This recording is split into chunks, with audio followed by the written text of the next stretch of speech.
Hi friends, வணக்கம் and welcome back to my channel Meenas lifestyle. இன்னைக்கு நம்ம சேனல்ல ரொம்ப ஈஸியான கோவக்காய் பொரியல் எப்படி பண்றதுன்னு பார்க்க போறோம். இந்த கோவக்காய் ரோஸ்ட் வந்து பாத்தீங்கன்னா எல்லா வெரைட்டி ரைஸ் கூடயும் டேஸ்ட் வந்து ரொம்ப சூப்பரா இருக்கும். சாம்பார் சாதத்துக்கு கூட சேர்த்து செய்யலாம். சோ இது எப்படி செய்யலாம்னு பார்க்கிறதுக்கு முன்னாடி நம்ம சேனலுக்கு புதுசா இருந்தா சேனலை சப்ஸ்கிரைப் பண்ணிட்டு பக்கத்துல இருக்க பெல் ஐகானும் கிளிக் பண்ணிக்கோங்க. சோ வீடியோக்குள்ள போறதுக்கு முன்னாடி ரெண்டு பெஸ்ட் கமெண்ட் பார்த்துடலாங்க. நம்ம கொண்டக்கடலை வடை போட்டுறோம். அதுல வந்து மகாலட்சுமி வந்து கமெண்ட் பண்ணிருக்காங்க. Hi sister, today இந்த ரெசிபி வந்து ட்ரை பண்ணேன். very சூப்பரா இருந்தது. செம டேஸ்டி சிஸ்டர். Thank you அப்படி சொல்லி போட்டுருக்காங்க. ரொம்ப தேங்க்ஸ் சிஸ்டர். அடுத்ததா வந்து அபர்ணன் ஒருத்தங்க கமெண்ட் பண்ணிருக்காங்க. நம்ம டீ கப்ல எப்படி கேக் பண்றதுன்னு ஒரு வீடியோ போட்டுருந்தோம். அதுல வந்து போட்டுருக்காங்க. டுடே ட்ரை பண்ணேன், வேற லெவல்ல வந்தது சிஸ்டர் அப்படின்னு சொல்லிருக்காங்க. ரொம்ப தேங்க்ஸ் சிஸ்டர். கண்டிப்பா இதே மாதிரி எல்லா ரெசிபியும் ட்ரை பண்ணி பார்த்துட்டு எப்படி வந்ததுன்னு சொல்லுங்க. உங்களுடைய கமெண்ட் இந்த மாதிரி வந்து படிக்கணும் அப்படின்னா நீங்க எல்லா வீடியோக்கும் கமெண்ட் பண்ணுங்க. பெஸ்டா இருந்தாலும் வர்ஸ்டா இருந்தாலும் கண்டிப்பா கமெண்ட் பண்ணுங்க. சோ அடுத்ததா கோவக்காய் பொரியல் பண்றதுக்கு 1/4 கிலோ அளவு கோவக்காய் எடுத்து வச்சிருக்கேன். அதை தண்ணியில் நல்லா வாஷ் பண்ணிட்டு அதுக்கு அப்புறமா இந்த மாதிரி கட் பண்ணி எடுத்துக்கலாங்க.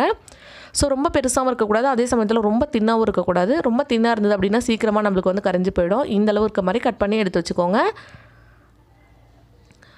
ஸோ இந்த மாதிரி கோவக்காய் எல்லாமே கட் பண்ணி எடுத்ததுக்கப்புறமா அடுத்ததாக அடுப்பில் ஒரு வாணலி வச்சுருக்கேன். வாணலி நல்லா சூடானதுக்கப்புறமா ஒரே 1 டேபிள் ஸ்பூன் அளவுக்கு ஆயில் சேர்த்துக்கோங்க. சேர்த்துட்டு நம்ம எடுத்து வச்சுருக்க கோவக்காயை ஃபஸ்ட்டு வந்து ஃப்ரை பண்ணி எடுத்துக்கணும்.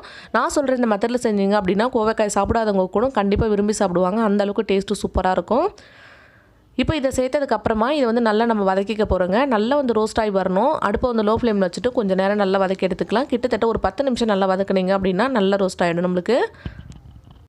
ஸோ அடுத்ததாக ஒரு டிப்ஸை சொல்கிறேங்க. நீங்கள் கோவக்காய் வாங்கும்போது பார்த்தீங்கன்னா நல்லா அழுத்தி பார்த்தீங்கன்னா நல்லா கொலன்னு இருக்கக்கூடாது. அந்த மாதிரி இருந்தது அப்படின்னா உள்ளே வந்து நல்லா நம்மளுக்கு பழுத்து போயிருக்கும். ஸோ அந்த மாதிரி இருக்கக்கூடாது. ஒரு சிலது பழுத்து போயிருக்கு பாருங்கள். இந்த மாதிரி வரக்கூடாதுங்க. நான் வாங்கினதுக்கப்புறமா பழுத்து போச்சு. நீங்கள் வாங்கும்போது நல்லா வந்து டைட்டாக இருக்கணும். அந்த மாதிரி இருக்கிறது வாங்கினீங்க அப்படின்னா தான் அது காயாக இருக்கும். அதுதான் டேஸ்ட்டுமே ரொம்ப சூப்பராக இருக்குங்க. பாருங்கள், இப்போ எண்ணெயில் சேர்த்து நல்லா வதங்கிடுச்சு. இப்போ இது வந்து வேறொரு பவுலில் மாற்றி வச்சுக்கலாம். கிட்டத்தட்ட ஒரு 10 நிமிஷம் நல்லா வதக்கி எடுத்து வச்சுருக்கேன். அடுத்ததாக அதே கடாயில் நான் ஒரு டேபிள் ஸ்பூன் அளவுக்கு ஆயில் சேர்த்துக்கிறேங்க. இப்போ எண்ணெய் வந்து நம்மளுக்கு நல்லா சூடாகணும்.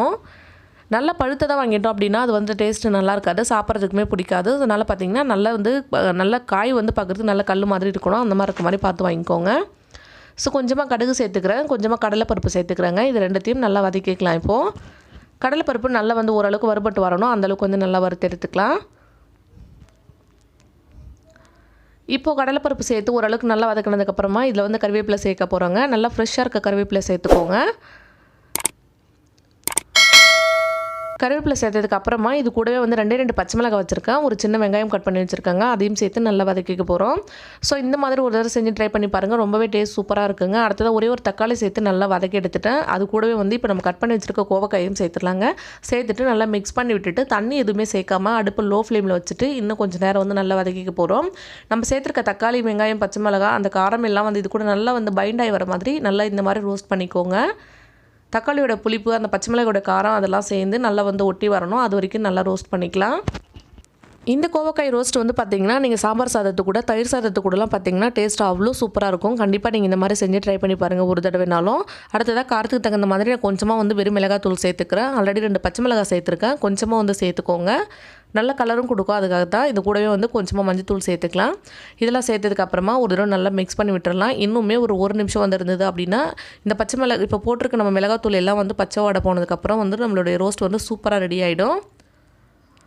பாருங்கள், ஒரு தடவை நல்லா மிக்ஸ் பண்ணி விட்டுட்டேன். இப்போ வந்து சூப்பராக நம்மளுக்கு ரெடி ஆகிடுச்சு. அடுப்பு வந்து ஆஃப் பண்ணிக்கலாம். உப்பு வந்து சரியாக இருக்கான்னு மட்டும் செக் பண்ணிக்கோங்க. உப்பு தேவைப்படுது அப்படின்னா கொஞ்சமாக இப்போவே வந்து போட்டுக்கோங்க.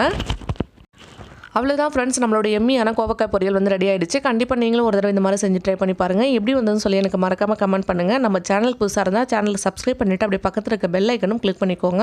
அப்போ தான் நான் போடுற எல்லா வீடியோஸ்க்கும் உங்களுக்கு வந்து நோட்டிஃபிகேஷன் கிடைக்கும். தேங்க்யூ.